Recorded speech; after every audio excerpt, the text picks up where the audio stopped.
ताज्या बातम्यांसाठी महान करेला सबस्क्राइब करा आणि बेल आयकॉनला क्लिक करा। तारदाळच्या सुरक्षेला सुशांत शिंदे यांचा हातभार, ज्ञानेश्वर नगर सीसीटीव्हीने सज्ज।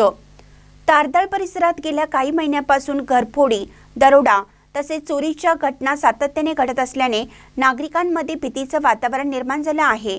नागरिकांच्या सुरक्षेच्या दृष्टीने अद्यापही ठोस उपाययोजना न झाल्याची खंत व्यक्त होत असतानाच सामाजिक कार्यकर्ते सुशांत शिंदे यांनी पुढे येत सुरक्षा व्यवस्थेत हातभार लावताना दिसत आहेत। सामाजिक कार्यकर्ते तथा माऊलींचे डेअरीचे सर्वेसर्वा सुशांत शिंदे यांनी एक आदर्श घालून दिला आहे। परिसरातील वाढत्या गुन्हेगारी प्रकारांची गंभीर दखल घेत सुशांत शिंदे यांनी स्वखर्चातून सीसीटीव्ही कॅमेरे बसवण्याचा उपक्रम हाती घेतला।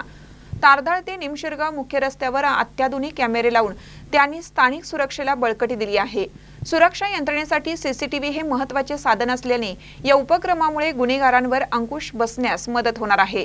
सुशांत शिंदे यांचे हे सामाजिक भान कौतुकास्पद ठरत असून स्वखर्चातून केलेला हा सुरक्षा उपक्रम सामाजिक जबाबदारीची जाणीव अधोरेखित करणारा ठरल्याचे नागरिकांचे मत आहे। या कार्यामुळे ज्ञानेश्वर नगर परिसराला अतिरिक्त सुरक्षा कवच लाभले असून अशा पुढाकारांनी समाजात सुरक्षित वातावरण निर्माण होण्यास निश्चितच मदत होणार आहे। महानकर न्यूजसाठी तारदाळहून बसगुंडा कडेमणी।